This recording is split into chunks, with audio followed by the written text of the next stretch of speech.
Each March 31st, the day civil rights icon Cesar Chavez was born in 1927, Americans celebrate Cesar Chavez Day. California is one of the few states in the country to recognize this day as an official holiday.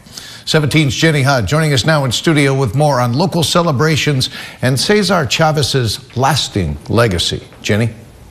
The name Cesar Chavez is extra special to Kern County as the years-long grape strike for which Chavez is often remembered happened right here in Delano.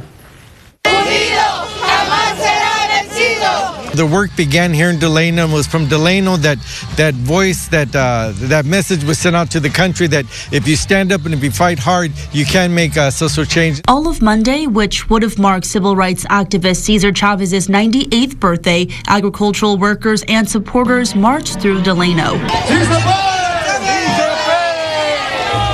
The crowd amassing to several thousand as workers from all around the state rallied to protest what they describe as an extra difficult time under the Trump administration and its plans for mass deportations.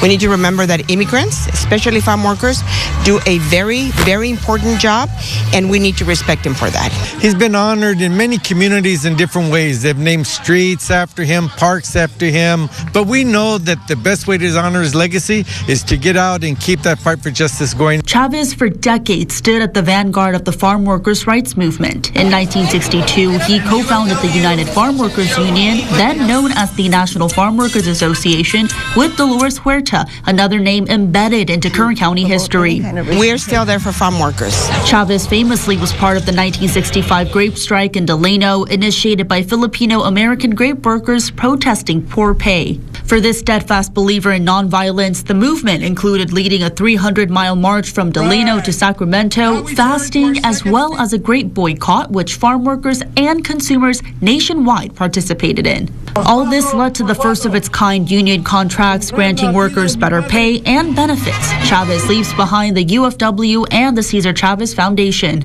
We're talking about people who produce the greatest bounty of food that this country has ever seen. People who make hotel rooms, beds, and they build the houses that we all live in. Milk, eggs, chicken, everything that it is because of an agricultural worker. Meantime, local efforts to celebrate Cesar Chavez daily are underway by renaming a street after him in Bakersfield. City Council member Eric Arias tells us the city is leaning towards H Street. Jenny Hutt, 17 News.